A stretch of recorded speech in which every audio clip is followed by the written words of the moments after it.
28 दिसंबर का एक फैसला जो कि पीटीआई के हक में था कि बल्ले का निशान मिलेगा या नहीं मिलेगा, इस हवाले से एक बार फिर से इस फैसले को पेशावर हाई कोर्ट की तरफ से बहाल कर दिया गया है हरमीत। और इस फैसले के बाद अब देखना यह है कि 13 जनवरी को चूंकि अलॉट कर दिए जाएंगे तमाम तर इंतखाबी निशान, तो क्या पीटीआई को बल्ले का निशान मिलेगा? उससे पहले अगर फैसला पीटीआई के हक में आ जाता है तो मोस्ट प्रोबेबली चीज़ें ठीक हो जाएंगी पीटीआई के हक में। अदरवाइज दिखाया जाएगा कि मुख्तलिफ निशानात के साथ मुख्तलिफ जो कैंडिडेट्स हैं वो इलेक्शन कॉन्टेस्ट करेंगे और कल पॉलिटिकल सिनेरियोज में यही चीज़ें जो कि most of the all discuss भी हो चुकी है। और हरमीत, इसी पर हमने आज प्रोग्राम के आगाज़ में बात भी करनी है। हमारे साथ गेस्ट जो हैं वो इस्लामाबाद स्टूडियो में हरमीत के साथ मौजूद हैं। So Harmeet, over to you, discuss करते हैं इसको डिटेल में। जी बिल्कुल, सो आपकी बात दुरुस्त है। कहीं ना कहीं बहुत सारी ऐसी चीज़ें जो हमारे सामने आ रही हैं और कहीं ना कहीं ख़ास कर पीटीआई और पीटीआई के अंदर के जो मामलात हैं, फिर उनके जो फॉलोअर हैं वो भी इसी तसव्वुर का शिकार हैं कि बल्ला मिलेगा निशान या नहीं, क्योंकि नौरीन भी रो रही है। सो हाफिज़ एहसान अहमद हमारे साथ हैं, बैरिस्टर हैं सुप्रीम कोर्ट, और बात की जाए उनके हवाले से तो काफ़ी एक्टिवली उनका रोल है, स्क्रीन पर भी बड़े हमें नज़र आते हैं। हाफिज़ साहब, बहुत शुक्रिया आपका। सर, क्या कहेंगे जो सूरत हाल है इस वक्त? एक तरफ तो सुप्रीम कोर्ट पर हम देखें तो बहुत ज़्यादा, क्योंकि इलेक्शन करीब है तो हम देख रहे हैं कि बहुत ज़्यादा नज़रें जो हैं कहीं ना कहीं सुप्रीम कोर्ट की तरफ भी हैं। फिर ये जो केस आता है पेशावर हाई कोर्ट से, और कहीं ना कहीं खुशी की एक लहर भी दौड़ती है। हम देखते हैं कि सोशल मीडिया पे पीटीआई वाले काफ़ी एक्टिव भी हैं। कैसे देखते हैं सर, क्या लगता है आपको इस फैसले, ये जो कल का जो मामला है, बैरिस्टर गौहर साहब ने भी कुछ और आगे बढ़ने की बात की है? बिस्मिल्लाहिर्रहमानिर्रहीम, आपका बहुत शुक्रिया। आप सबको सुबह मुबारक और नया साल मुबारक। दो चीज़ें बड़ी इंपॉर्टेंट हैं जो आपने अपने ओपनिंग के अंदर भी कहा कि बदला कुछ नहीं, और मैं उसकी एक एग्जांपल दे के आगे चलता हूँ। क्योंकि बुनियादी तौर पे बात यह है कि जितनी देर तक आप अपने माजी से सीखेंगे नहीं और अपने हाल को एनालाइज नहीं करेंगे, आप मुस्तकबिल के बारे में प्रोडिक्ट नहीं कर सकते। और मुल्कों के बारे में जो होता है या प्रोडिक्ट किया जाता है वो उनकी परफॉर्मेंस बेस के अंदर आता है, और जब कोई मुल्क आगे जाता है तो वो डेफिनेटली कोई ना कोई चीज़ करता है तो आगे जाता है। और उसके लिए जो बुनियादी शर्त होती है वो होती है आपका गवर्नेंस सिस्टम, आपका इकोनॉमिक सिस्टम और आपका जस्टिस सिस्टम। चूँकि यही तीन चीज़ें ऐसी हैं जो आगे लेके चलती हैं, और इसी की बुनियाद के ऊपर जब पाकिस्तान बना 1947 के अंदर और कायदे आज़म के अम्ब्रेला के नीचे जो है लीडरशिप के अंदर हमने स्ट्रगल की, तो बुनियादी आइडिया भी यही था कि हम इस मुल्क का एक आउटडेटेड निज़ाम है उसे भी बदलेंगे, अपने लोगों को एम्पावर करेंगे, और एक ऐसी एम्पावरमेंट आएगी कि जिसके अंदर प्रॉस्पेरिटी भी आएगी, इक्वालिटी भी आएगी, और सबको इक्वल अपॉर्चुनिटी जो मिलेगी मुआशरे के अंदर आगे बढ़ने की। लेकिन अनफॉर्चुनेटली हुआ ये है कि हमने इससे जो चीज़ें हमारी ड्रीम्स के अंदर थी, जो 1940 से लेके 47 के अंदर एक बड़ा शॉर्ट स्पैन स्ट्रगल के अंदर हमने पाकिस्तान लिया, उनके अंदर अगर आप देखें तो मैं एक एनालाइज आपको करना चाहूँगा कि उस वक्त भी प्रॉब्लम ये था कि पाकिस्तान की या सब कॉन्टिनेंट से हम हुए थे तो इंसाफ का निज़ाम ताख़ीर का शिकार था। उस वक्त भी हमारा जो ब्यूरोक्रेटिक स्ट्रक्चर था वो बड़ा आउटडेटेड था, और उस वक्त भी चीज़ ये थी कि इन सारी चीज़ों को बदलने की ज़रूरत है। और इन चीज़ों को होते हुए जो पहला कमीशन इस पर बना 1954 के अंदर बना और 56 तक उसने काम किया, और उन्होंने कहा जी कि लोग इस मुल्क के जो हैं, जो नए पाकिस्तान के अंदर हैं, वो तंग आ चुके हैं, इस सिस्टम को बदलना चाहिए चूंकि ये आउटडेटेड सिस्टम है। 1860 का आपका पाकिस्तान पीनल कोड है, 1898 का आपका ज़ाब्ता फौजदारी है, 1908 का आपका सिविल प्रोसीजर कोड है, तो इसके अंदर रिफॉर्म्स की बड़ी ज़रूरत है। अब वो एक रिकमेंडेशंस आई, फिर 1969 के अंदर एक दोबारा कमीशन बना, और उसके अंदर जो था वो 2 साल तक वो चला, और उसके जस्टिस हमूद रहमान साहब उसके थे, उन्होंने किया, और यही चीज़ें जो थी वो आई। और 2023 के अंदर आप दोनों भी वही बात कर रहे हैं और बातें वही हैं। हमने उन चीज़ों को बदलने की कोशिश नहीं की, हमने बहुत सारी चीज़ें अल्हम्दुलिल्लाह तरक्की कर ली है, हमारा इंफ्रास्ट्रक्चर बेहतर हो गया। सारी चीज़ें जिन रिफॉर्म्स की आप बात कर रहे हैं, जिस तब्दीली की आप बात कर रहे हैं, वो आपको दीवाने का ख्वाब नहीं लगता? क्योंकि हम तो चाहते हैं, अगर हरमीत की बात करूं, मैं अपनी बात करूं, या मेरी पब्लिक जो है, एटलीस्ट मुझे इतना पता है कि they are willing to do so, लेकिन हम कोई नया सिस्टम तो बनाने से रहे। हाँ, जो मौजूद सिस्टम है उसमें भी तब्दीलियां की जा सकती हैं, लेकिन आप क्या देखते हैं, आपने भी बहुत सारे इंतखाबात देखे होंगे, जो केसेस इस वक्त चल रहे हैं, नवाज शरीफ के आने के बाद जो क्लैरिटी मिली, जरताज कुल का कल का केस हमारे सामने है, और उसके बाद हमें एक रिलीफ जो मिला पीटीआई को, हमने देखा अदालत की तरफ से, उसके बाद एक उम्मीद थी कि लेवल प्लेइंग फील्ड जो है वो हमें अदालत की तरफ से हो सकता है मिल जाए, लेकिन ये सब कुछ माजी में भी हो चुका है, तो इसको हम कैसे तब्दील होता देखें? इंतखाबात तो नए हैं हमारे सामने। मैं उस देखे ना, एक तो मैंने आपसे बात की जो हमारा गवर्नेंस, जस्टिस और इकोनॉमिक स्ट्रक्चर, और अभी 2 दिन पहले वर्ल्ड बैंक की एक रिपोर्ट भी आई है और उसने भी ये कहा है कि पाकिस्तान का जो इकोनॉमिक मॉडल है वो अब आगे नहीं जा सकता, इसको बदलने की जरूरत है। और मेरा ख्याल है उसके अंदर एक एफर्ट भी जो है, हमारी पिछली गवर्नमेंट जब जा रही थी और पाकिस्तान की एस्टैब्लिशमेंट ने एक SIFC मॉडल दिया है कि जिसके अंदर उन्होंने बहुत सारे स्टेक होल्डर्स को इकट्ठा करके आगे लेके जाने की कोशिश की, और एम्बिशियस ड्रीम भी उसके है कि $100 बिलियन हम लेके आएंगे। तो एक एफर्ट उसके अंदर है, लेकिन जितनी देर तक आप स्ट्रक्चरल चीजों पे जाएंगे उतनी देर नहीं आएगा। अब आ जाते हैं उस आपका पॉलिटिक्स के ऊपर जिसने इशारा किया। हमारे मुल्क के अंदर जो पहला इलेक्शन था वो एडल्ट फ्रेंचाइज की बुनियाद के ऊपर, जिस पर राइट ऑफ वोट हर शख्स को दिया गया अगर उसकी एज जो 18 साल से ज्यादा है, वो 1970 के इलेक्शन से। अब 70 के इलेक्शंस के भी आप देख लें तो वो भी एक कंट्रोवर्शियल रिजल्ट्स आए, कुछ को एक्सेप्ट किया गया, जो मेजॉरिटी थी जब उन्होंने इलेक्शन जीता तो जो यहाँ के लोग थे हमने एक्सेप्ट नहीं किया, उस वक्त जो पॉलिटिकल पार्टी थी। फिर 77 के अंदर आप देखें फिर हमारा इलेक्शन जो था वो कंट्रोवर्शियल हुआ। फिर 1985 के अंदर एक नई ब्रीड आपके सामने आई जब नॉन पार्टी बेस पे गए। फिर 1988 के अंदर जब आप इलेक्शन हुआ तो मोहतरमा बेनजीर भुट्टो साहिबा जो थी वो प्राइम मिनिस्टर बनी, और जब 3 दिन के बाद इलेक्शन हुए तो आपने देखा कि एक और सेटअप जो है वो पंजाब के अंदर आया। फिर 90 के अंदर एक IGI बनी और वो आप देखें कि वो किस तरह गया फिर, और उस इलेक्शन का भी कंट्रोवर्सी पे बात हुई। फिर 93 देख लें, 97 देख लें, 2002 के अंदर एक किंग्स पार्टी का एक कॉन्सेप्ट आया जो इस तरह था। फिर 2008 के अंदर देख लें बहुत सारी पॉलिटिकल पार्टीज ने किया। फिर 13 से तो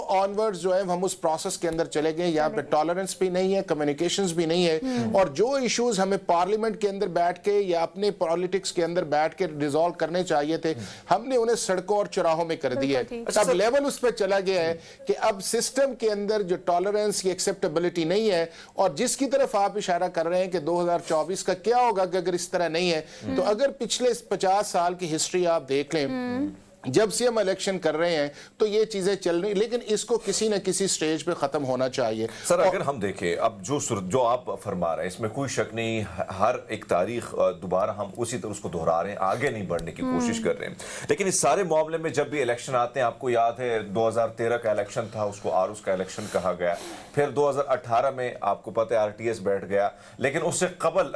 हम कहीं ना कहीं अदालतों की बात करें तो फिर कहीं ना कहीं कंट्रोवर्सी जो है वो पैदा भी होती है और कहीं ना हुई भी है। माजी में जो साबिक चीफ जस्टिस साहब थे, मोअज़्ज़िज़ जनाब जो थे, साकिब निसार साहब, उनका जो रोल था, कहीं ना कहीं तारीख अब भी अगर हम देखें जो चीजें ऑन एयर आती है वो सारी आवाम भी देखती है, वो आपके सामने भी है। इस अदालतों को क्या रोल होना चाहिए ऐसे में, क्योंकि हम देख रहे हैं कि एक पार्टी गिला करती है तो दूसरा के तारीफ करती है, दूसरा की तनकीद करती है। यही सुप्रीम कोर्ट के सामने दो इसके सॉल्यूशंस है। एक इसके सॉल्यूशन इसके अंदर ये है कि इसका जो सारा अपॉइंटमेंट का प्रोसेस है जो हमारी सुपीरियर जुडिशरी के अंदर है, इसे और ट्रांसपेरेंट और बेहतर होना चाहिए, और इसके अंदर सिर्फ वो लोग आए जो प्रोफेशनल बेस हो और जिनका किसी भी पॉलिटिकल पार्टी से इतना ताल्लुक ना हो या इतनी एफिलिएशन ना हो कि अगर वो सीट पे बैठ के जाएं तो आप उनको किसी ना किसी पार्टी के साथ अलाइन करें या सिचुएशन के साथ अलाइन करें।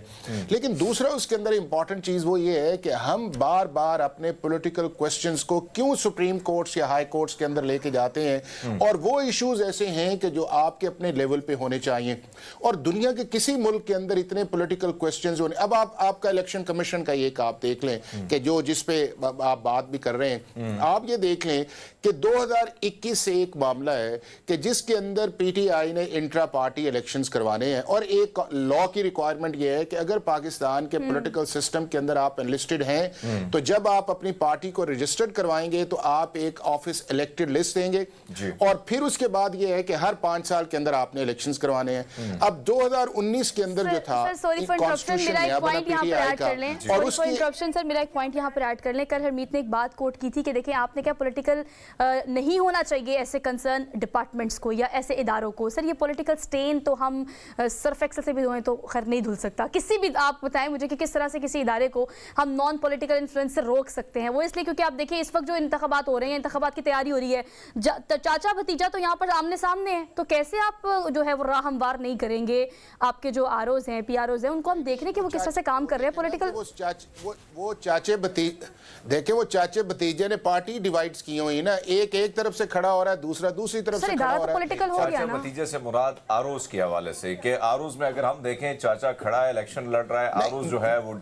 ना वो मैं आपको बताऊं, उसके अंदर ये है कि जिस तरह आपने इशारा किया कि 2013 के अंदर हमारे जो जुडिशियल सर्विस के लोग थे वो आरओ से, तो हमने रिटर्निंग ऑफिसर्स, और फिर आप देखें कहां गए 18 के अंदर जब दूसरा आया तो फिर हम आरटीएस के अंदर चले गए। अगर किसी जगह स्पेसिफिक इतना क्लोज रिलेशंस आए तो उसकी अगर कंप्लेंट की जाए कि इसका रिलेटिव है या इसका क्लोज है तो उसको फौरी तौर पे बदलना चाहिए। और इलेक्शन कमीशन ऑफ पाकिस्तान का भी जो रोल है इस प्रोसेस के अंदर जो है वो कभी भी अप्रिशिएबल नहीं रहा कि वो प्रॉम्प्ट उसके ऊपर एक्शन करें, क्योंकि वो बैठे रहते हैं और उस बैठे रहने से क्रिटिसिज्म बनती है और उस क्रिटिसिज्म से जो है उनकी क्रेडिबिलिटी के ऊपर एक इशू आता है। बताएं जब ये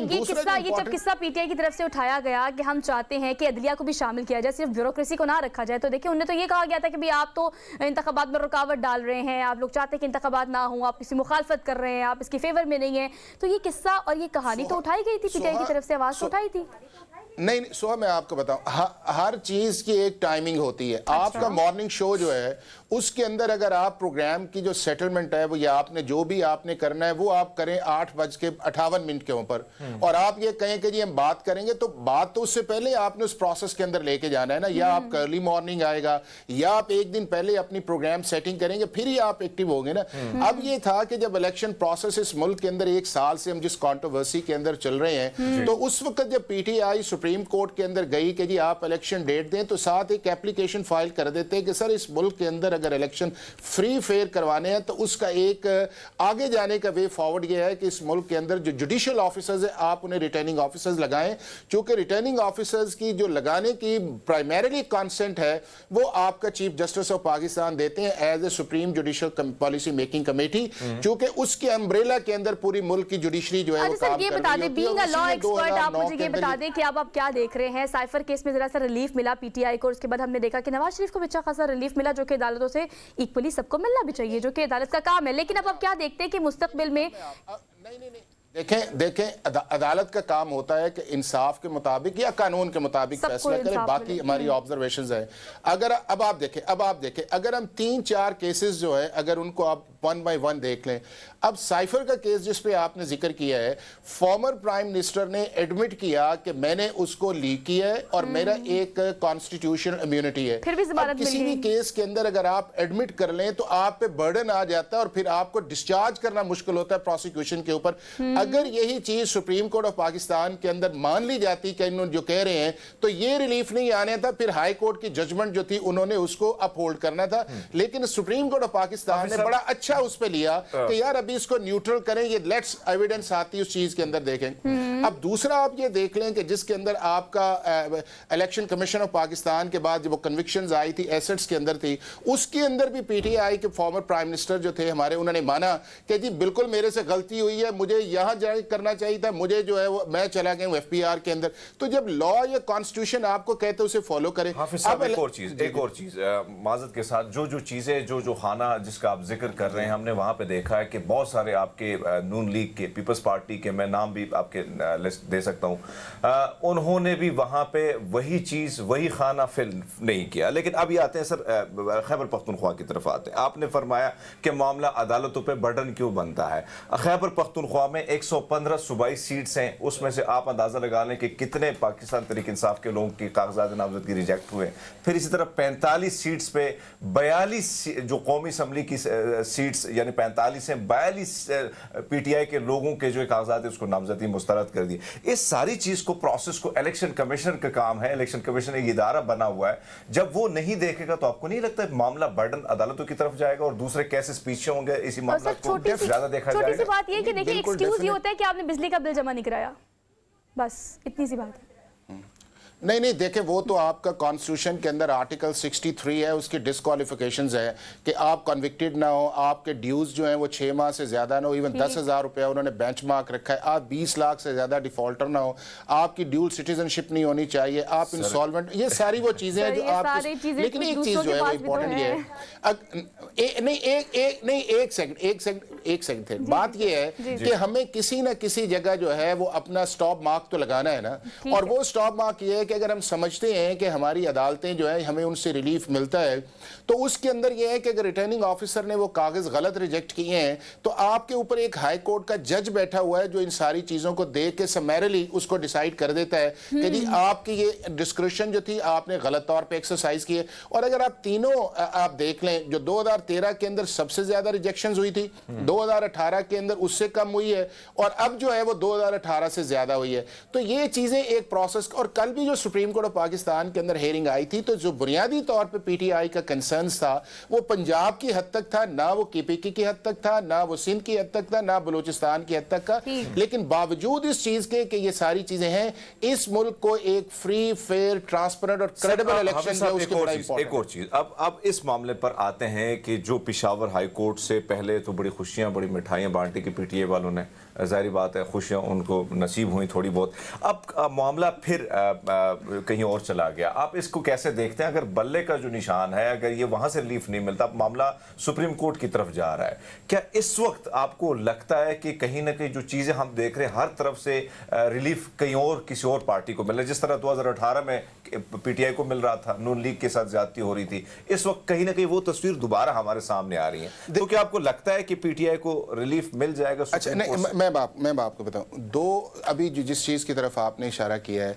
22 दिसंबर को इलेक्शन कमीशन ऑफ पाकिस्तान ने एक फैसला किया, और उस फैसले को पीटीआई ने पेशावर हाई कोर्ट के अंदर जाके चैलेंज किया कि जो हमने इलेक्शंस करवाए हैं वो ठीक करवाए हैं, और इलेक्शन कमीशन ऑफ पाकिस्तान को सर्टिफिकेट इशू करना चाहिए सेक्शन 209(3) के नीचे, हमारी एप्लीकेशन को एक्सेप्ट करें और हमें इलेक्शन सिंबल्स जो है उसको अलॉट किया जाए, और जो उन्होंने सिंबल को वापस लिया है उस ऑर्डर को सेट असाइड किया जाए। और मीनवाइल आप ये करें कि जितनी देर तक प्रॉपर प्रोसीडिंग्स इसके अंदर नहीं आती उतनी देर तक इस जजमेंट को सस्पेंड कर दें। अब जो इंटरेस्टिंग चीज ये है कि इस मुल्क के अंदर जो इलेक्शन सिंबल्स मिलने की डेट है वो आपकी है 13 जनवरी 2024 जो है, उसके अंदर आपने कैंडिडेट्स को देना है। अब जज साहब जो सिंगल थे उन्होंने बात सुनी, और जनरली होता यह है Peshawar high court, Sindh high court और बलूचिस्तान हाई कोर्ट के अंदर कि कोई भी केस जो कॉन्स्टिट्यूशनल जुरिस्डिक्शन में जाए उसको डिवीजन बेंच सुनता है। अब वो एक सिंगल बेंच ने उन्हें सुना, उन्होंने एक ऑर्डर कर दिया, और उस ऑर्डर के अंदर इलेक्शन कमीशन ऑफ पाकिस्तान को ऑर्डर सस्पेंड किया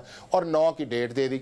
अब अगर 9 की डेट दी थी तो कोई ऐसा मजायका नहीं था कि 9 को जाके आप उस पर बहस करके फैसला कर देते कि जी जनाब आपका इख्तियार नहीं है और हमारा फैसला ठीक है, और नहीं हुआ इस तरह, या जज साहब वेट कर लेते कि भी अगर चीज मामला जो है वो 13 तक इसने जाना है तो 9 तक उनको मौका दे दें, उन्हें सुन ले और सुन के ये कर लेते, वो हो जाता, ये करना चाहिए था। ये सारी बातें आपकी बिल्कुल ठीक है, आपने वक्त दिया, आपका बेहद शुक्रिया।